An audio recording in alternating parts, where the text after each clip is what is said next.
In today's episode, I will be covering a speech by Prime Minister Lee Kwan Yew, which was recorded on the 13th of September 1961, which was 2 years before Malaysia was formed.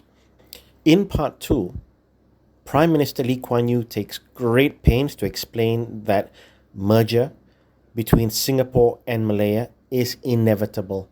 In his opinion as well, both territories, Malaya and Singapore, are co-joined. They're both interdependent on each other economically, culturally, and socially. However, he warns that if a merger does not proceed, it may see a serious economic decline in Singapore as a major trading center in Southeast Asia, which would have catastrophic economic consequences in the near future for the people of Singapore. What is also very important in this particular speech on the 13th of September 1961, Prime Minister Lee Kwan Yew confirms that the PAP government, the People's Action Party government that is ruling Singapore at that period of time, had reached an agreement to merge in principle with the Central Pan-Malayan government in September 1961 or earlier. He also clarifies what controls the federal government would and wouldn't have over Singapore, and he also explains the rationale as to why there is a need for central government control. He also shares the great threat to this merger plan by the Malaysian Communist Party. They are dependent on proxies and sympathizers pretending to be socialists and democrats and capitalists, and they are hiding out in trade unions, cultural organizations, teachers' unions, and even in the PAP political party as members. Their goal in the end is to sabotage any attempts for merger because they are an illegal political entity, political party in Singapore and Malaya. Prime Minister Lee Kwan Yew is also very careful in explaining how delicate a position Singapore is in, given the growing communist influence on Singapore society and within the political realm in Singapore, and that he and Tengku worry what may happen in the future if there was a merger and for some reason these communists were to have positions of power in the Singapore government, what chaos they could cause within the Federation.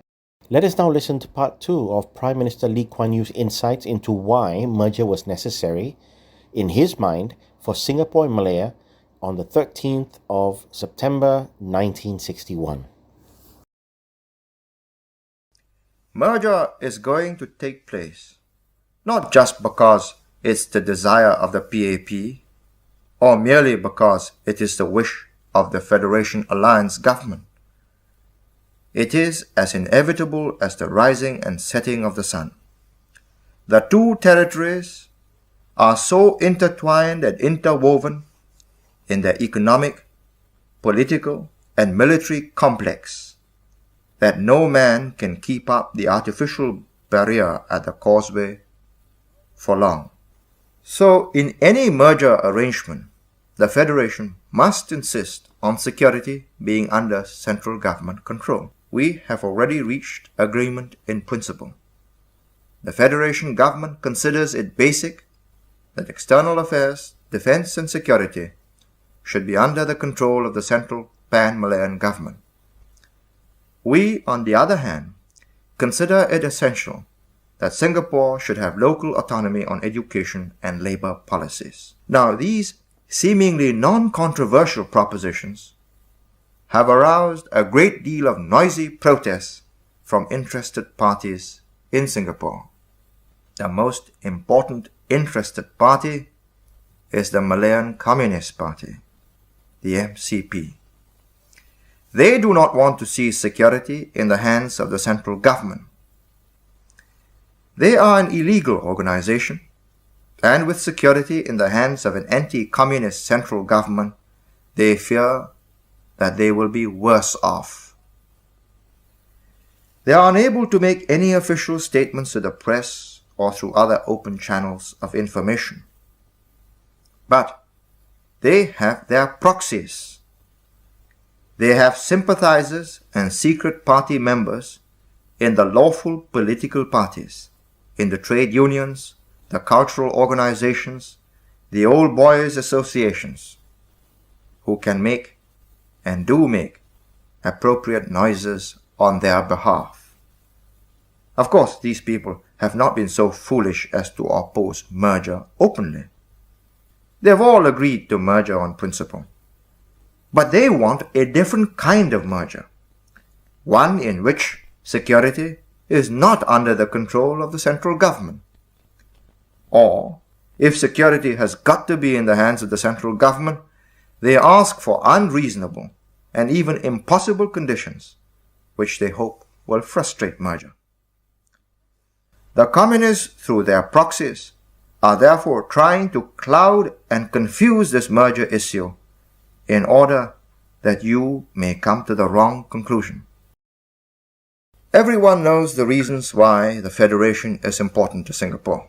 It's the hinterland which produces the rubber and tin that keeps our shop window economy going. It's the base that made Singapore the capital city of Southeast Asia. Without this economic base, Singapore would not survive. Your livelihood will get worse. Instead of there being one unified economic development for Malaya, there will be two. The Federation, instead of cooperating with Singapore, will compete against Singapore for industrial capital and industrial expansion. In this competition, both will suffer, but Singapore will suffer more because we have less resources to fall back on. We have no rubber, no tin, no large landmass. For over 140 years, we have grown, developed and prospered because we bought and sold for the Federation. Through Singapore, they imported what they wanted from the outside world. Through Singapore, they sold their rubber and tin. Merger means that there will be one integrated economic development, and the wasteful duplication of facilities in the two territories will come to an end. If we delay merger, Singapore will be restricted in its economic expansion. People here will get worse off with less income, less employment. Half our population in Singapore has come from the Federation because of the prosperity of Singapore. If that prosperity disappears as a result of unequal competition with the Federation, the reverse process will take place and people will drift away from a stagnating Singapore to an expanding Federation. We cannot survive alone. If we delay merger, every one of us, no matter what you are, worker, hawker, clerk, technician, businessman, all will suffer. There'll be less business, there'll be less profits, there'll be less pay, and less jobs. Now, let me tell you why Singapore is vital to the Federation. There is no conceivable way in which Singapore can be completely cut off from the Federation. The causeway and the Straits of Johor are not the Maginot Line. No iron, rubber, or coconut curtain is possible between us. What happens in Singapore must affect the Federation. Singapore is vital to the security and the survival of the Federation.